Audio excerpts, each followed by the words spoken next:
So this week we actually have a double chapter for Eden Zero, and that is seemingly because I think next week is Golden Week. I haven't checked my calendar, but I know that there's a break next week with magazines. It's one of the reasons that I saw Shonen Jump is going to be early this week, so it looks like other magazines as well. But to really add to that, Mishima to make up for lost time, as he is, people pleaser, has given us two chapters this week to make up for the lost week. So I'm going to do two different reviews, one on 41 and one on 42, and I'll probably upload them at the same time and see, the conversation we can get out of it. So obviously, as we left off, we saw the unfortunateness of Hermit as she was betrayed by the humans in her lab, and she ended up, instead of helping the planet Hook, she ended up helping destroy it.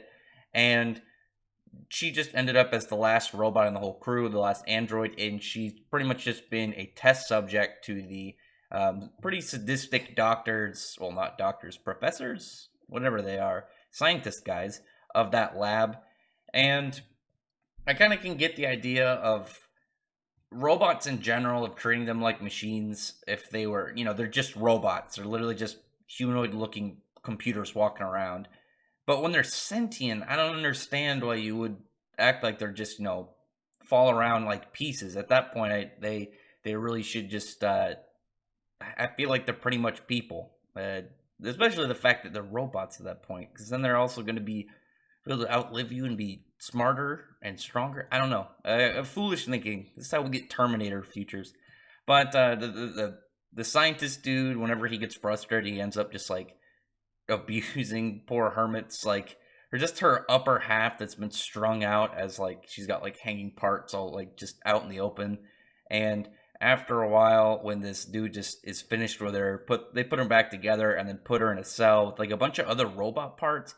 Like, just kind of imagine that part is a little bit messed up too, because then it'd be like if you were a human, they put you in your cell and there's just a bunch of like severed limbs laying around. One of them is just straight up like a lifeless robot, so it'd literally just be like a corpse hanging out in your room. But when she's just kind of sitting there, just like dead-eyed, some of the Star Federation army people show up, bust in, and they start arresting people, taking out anybody that shows resistance, and pretty much just lets the hermit go. They're just like, wow, that's an unfortunate, like, giving up on life robot. Let's see exactly where. Let's just let her go out and go. It's like when you see like a dying old cat and you just like, I want to help it, but I can't save it. So let's just let the poor thing choose where it wants to die. And then it kind of goes back to where she was in the story. And she actually, right then, when she left the lab, went to the Iron Hill, which makes you wonder how long she's been there, or if maybe like during the during the recent like parts of the story, she was kind of saved and let out by the all the people of the Star Federation army. Like during one of the arcs is when she decided to go there, just like sit on Iron Hill and then go to Digitalis.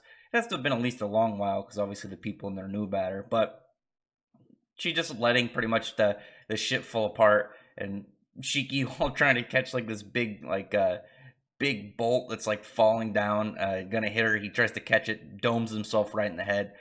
And honestly, I thought it was gonna be like just one man Shiki bringing her around, but it's actually Rebecca that started the engaged conversation. Talking to her, and it wasn't just her; it was also Happy Bot and Pino, Mora, Wise, a little bit of a little bit in it. And just everyone kind of all at the same time, like talking to her and trying to convince her. And you could tell that she wants to be on their side. She wants to be friends with them, but she's obviously had some issues with people. Actually, I think they said time frame 13 years. I don't know. She's definitely been, it's been a while since her trauma, and even though she's clearly, it's gonna haunt her for a while. Even in this chapter, we see her kind of seemingly get past it, but we know that it's definitely gonna come back. It's not just gonna be something that's like, all right, it's done. I never have to like worry about this again. No, it's gonna be emotional trauma, like tagged onto her. I guess what, CPU memory banks forever.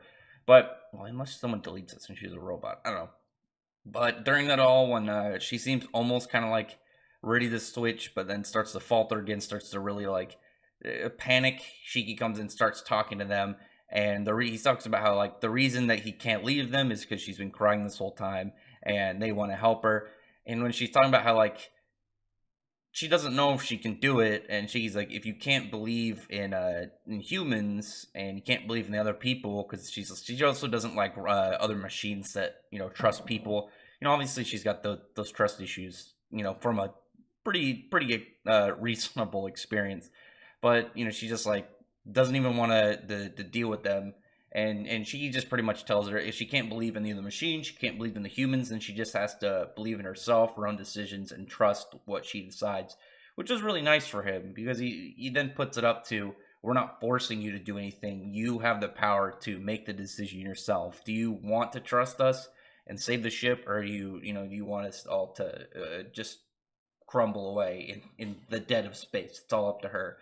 But she ends up, obviously her whole thing is she wanted to make friends outside of the ship. She seems very much a pretty happy, very innocent personality. She just wants to go around and make some comrades, go on some adventures, go through space. And she got immediately screwed over by a bunch of criminals that were trying to that succeeded really in weaponizing her intelligence and her pretty much everything she had to help them with their project, and that did some damage. But luckily she was able to at least trust them, get to that moment of, I'll trust you for now, and then she'll hopefully be able to really feel the honesty from everyone in the crew going forward. She immediately gets into the system, pushes out the hacker spider, finds the location, and then says like, you're in range of our guns, you're screwed, and puts them all on like video cam and everyone's making fun of them. I actually like looking at them, they're all making funny faces. I thought Pino's was the funniest because her like robotic pieces that look like hair, like she raises them on the hinges, and it just looks really funny. And then I like Pino. She's a goof, but she's also very interesting. And right when she presses the button, or she'd think that you'd think that it was her blowing up the dude's ship. It's actually just a bunch of fireworks for spectacle. And meanwhile, he just like falls out of his chair, freaking out, like pisses all over himself. And honestly, while looking in his ship, because you actually see a part of his ship, and he's got like a big idol like on the hull of the ship.